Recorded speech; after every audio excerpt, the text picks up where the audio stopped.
Juju is the owner of the Oddities shop inside Star Park, and she's also the newest Mythic Brawler coming to the game. She uses her strange voodoo powers to control the elements, so her environment actually plays a big role in what she's able to do. Juju also loves making voodoo dolls and other toys to sell to Star Park patrons. Maybe just don't buy anything from her shop. Perhaps her favorite voodoo doll is her pet Gree that follows her wherever she goes. She's the first member of a new trio, so we'll be expecting a couple more odd brawlers in the future. Looking for my next plaything. My magic's thicker than gumbo. Juju's main attack is Elemental Energy. She throws one of her voodoo toys that blows up when it hits the ground, and depending on the environment she's standing on, the attack will have a different effect. I should first mention that Juju is the third brawler in the game now that can move on top of water. If you don't count RT now. RT can do it. Fourth brawler, I guess. If she uses her attack while standing on water, any enemy that is hit by it will be slowed for 4 seconds. That used to be how long Crow's gadget slowed enemies for, and it was one of the strongest gadgets in the game. Now, if Juju is standing in a bush, her attack range will be increased significantly. Where she's standing on anywhere else, she gets the power of Earth, and she deals a little extra damage. I'll have more exact numbers on these increases when we look at her Olympic tests. Now, something I feel worth mentioning is that these effects change instantly when moving from one environment to another, which makes it difficult to use the ability you want to while quickly moving back and forth between two environments. Also, you can take a look at Juju. She has a little icon next to her so that you can tell what her attack is actually going to be. Juju's super is From the Other Side. For her super, she summons Gree to come and fight by her side, and Gree will follow the nearest enemy and throw needles at them as soon as they're within range. Gree basically functions exactly like one of Mr. P's porters, except that it has way more health, deals way more damage, and even has more range. Juju's first gadget is Voodoo Child.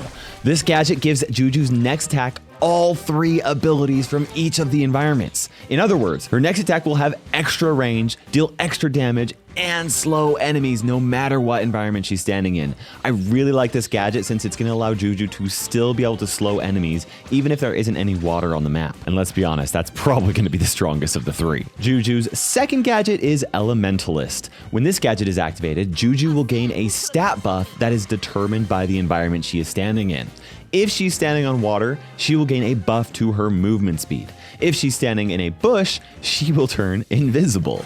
Any other environment, she'll gain a shield that blocks 50% of the damage dealt from all sources. And each of these abilities only lasts for a few seconds, but you still have the ability even if you move to a different environment while you're using it.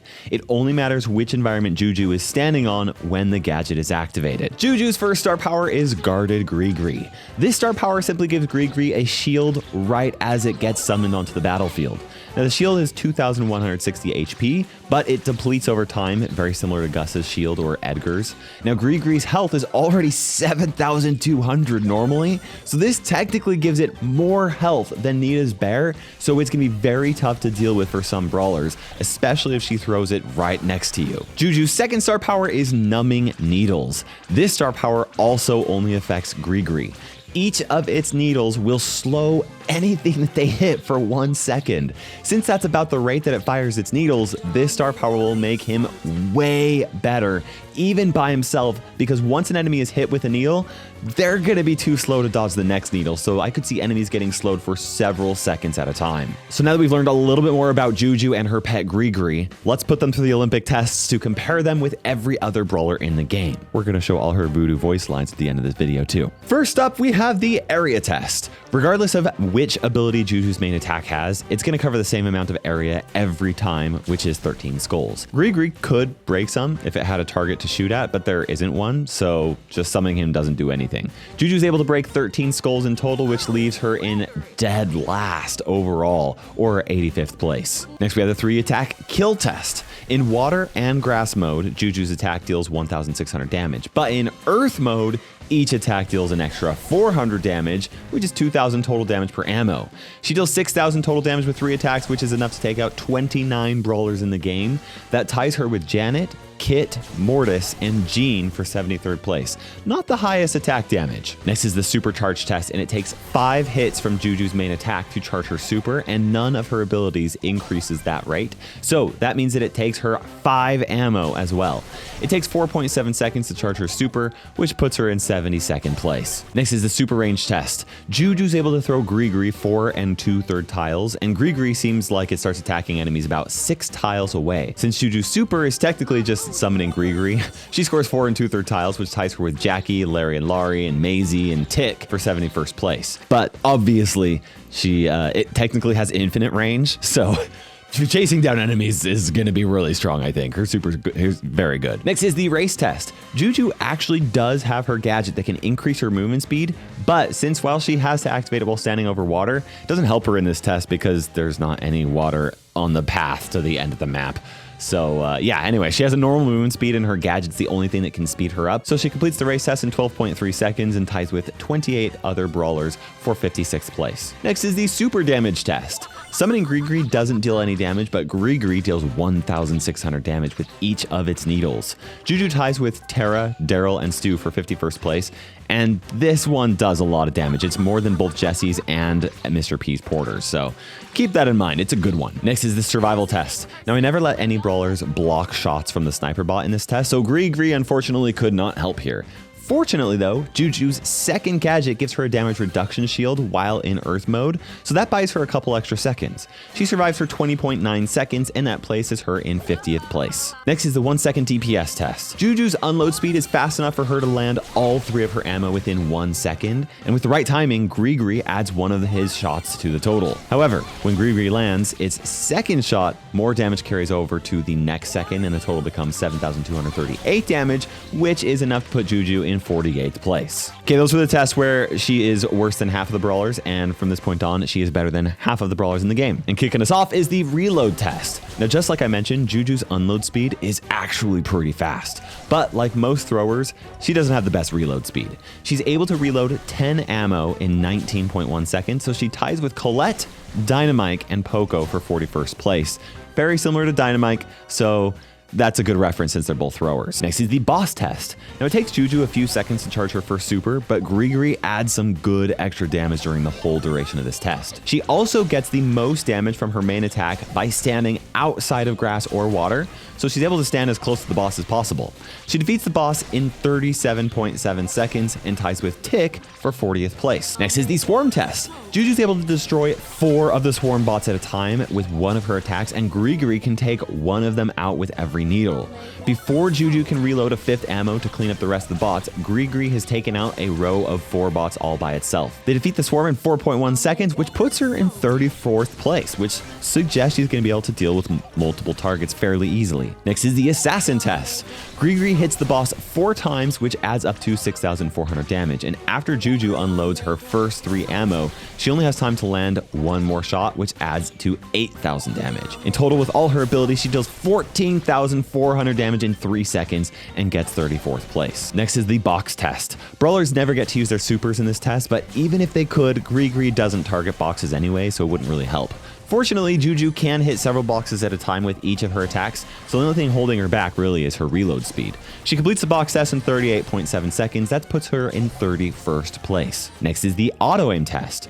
Juju can't successfully land an auto-aimed attack at her max range while she is not in grass mode, so increasing the range wouldn't actually help her for this test. Earth mode also deals more damage anyway, and the radius of her attack is still able to hit Nita from 5 tiles away.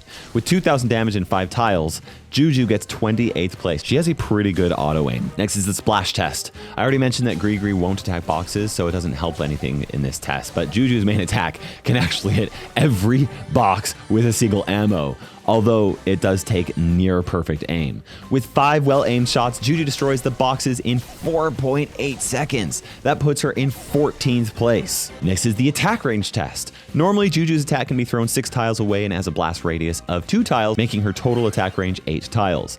Her grass mode doesn't increase the radius of the attack, but it does increase the range that it can be thrown by 2 2/3 tiles. That adds up to 10 2/3 tiles in total, so Juju ties with Shelly and Mr. P for 12th place place. That's Shelly with her gadget, mind you. That is a very long range for a thrower. Now, to be completely honest, Juju did not have the best Olympic test scores. A lot of it having to do with the fact that her turret actually is not useful in most of the tests. But I'm going to break down how good I think she's going to be in each of the game modes because I don't think that her scores reflect how strong she's actually going to be. Then we'll go over all of her voice lines. First up, we got Gem Grab, and I want to first point out that how good Juju is going to be is based way more off of the map rather than the mode because of the bushes and the ground and the water and stuff like that.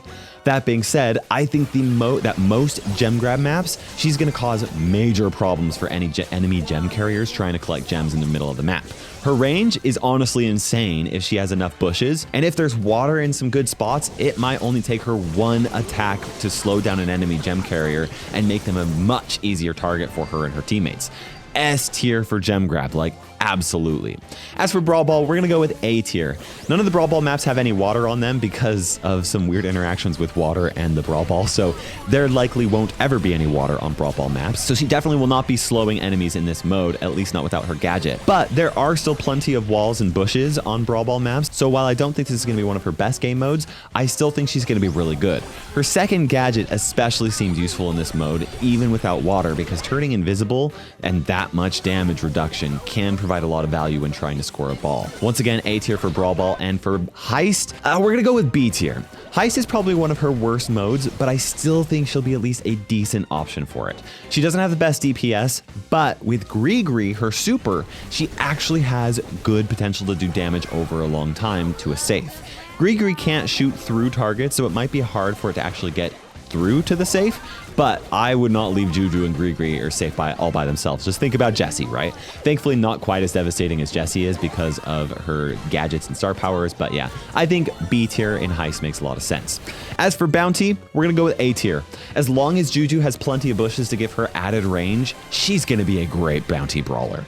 On top of having range to deal with most other good Bounty Brawlers, which like 10 and 2/3 tile range, that's very long for a thrower. In fact, it outranges, just off the top of my head, I think it outranges every other thrower in the game. Feel free to correct me if I'm wrong, but if she's able to hit an enemy even just once with a water attack, that could easily turn the entire game around. This is another mode where I think that turning invisible even for a short period of time could also make a huge difference. A tier for Bounty. And Hot Zone, I'm going to go with A tier as well. Hot Zone has a few maps where I could see Juju getting serious value out of all three of her abilities. Her attack also just has good size radius, and with an AoE attack, that's always good in Hot Zone. Her super Gree will also be great for pushing enemies away from Juju spawn, or for getting enemies out of the zone if they ever get in and control the map. And honestly, I am tempted to put her in the S tier for Hot Zone. We're gonna go with A tier right now, just be a little bit conservative, but we are gonna put her in the S tier for Knockout. Definitely is going to be one of Juju's best modes. Most Knockout maps are very favorable to her, not only because she's able to use all three of her abilities, but just because she's able to move across water. That just has so many different advantages in Knockout. Her super is gonna come in handy when the smoke starts closing in and you need something to tank more damage for you, or it can also be useful for searching for enemies that are hiding in bushes. I think S tier makes a lot of sense. As for Solo Showdown, we're gonna go with B tier. She just doesn't have the best abilities for escaping close range brawlers, since once they get close to her, she's gonna struggle, right? Like 1v1 close up is not the best situation for her. Her super is gonna be very useful for revealing where enemies might be hiding, but it might take too much time for her to charge up her super in the first place. So I think B tier makes sense. And just like almost every other brawler in the game, I'm going to bump her up one tier for Duo Showdown. Having a teammate that can protect Juju from close range enemies is going to make all the difference for her. Even when she slows brawlers down, it's going to make it much easier for those brawlers to get taken out with the help of a teammate rather than just by herself. Her super might be destroyed a little bit easier against a team of two, but I think that the other benefits of having a teammate far outweigh that, and I think A tier is just fine for Duo Showdown. Even though Juju seems really map dependent, her overall stats make me think she's going to be really strong. Let me know what you think in the comment section below, but let's listen to all of her voice lines and I'll show you all her pins as well. Ain't no grave gonna hold me. Bite the bullet, taste the venom. No more voodoo for Juju. Back to my babies I go. Back to my babies I go. Ah! Curse y'all! Bends and potions. Well, aren't you special? Negative or a point? Oh, get stuffed. Ow! Oh, you are dying to be displayed. Ooh, oh, that's gonna need some extra stitches. It's on. You made my dolls cry. Well, bless my bayonets. Ooh, shoot! I felt that voodoo. Bad voodoo. Angry Juju. I said, who put a curse on me? You hurt my Gree. You hurt me. Oh, dang it, that hurt my Gree.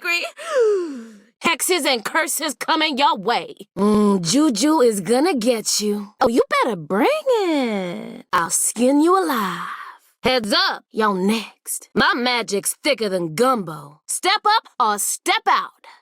This hot mess is gonna melt your soul, child. Freaky fierce and ready to pierce. Y'all about to get stitched up. Looking for my next plaything. Bless your heart. I'll curse it. Walk softly. For the dead, listen closely. Stitching up that W, y'all. I'm built different, y'all. Stay mad. Y'all be lagging, don't hate, appreciate. Vibe check. Straight fire. I'm pulling the strings here. Very demure, very mindful. Voodoo Queen rules the scene, y'all. Your luck just ran dry, honey. Stitching time saves 9, girl. Hotter than hell and twice as mean. Let's add you to my collection. You're my new forever friend. Womp womp, I'll preserve you. Dolly says, lights out. The spirits don't like you. Ain't no beating Cajun magic. Told y'all not to mess. Don't put all your heads in one basket. Greek magic. My voodoo is gonna get you. Oh, Gregory! My needle is on point. Doll maker, soul taker.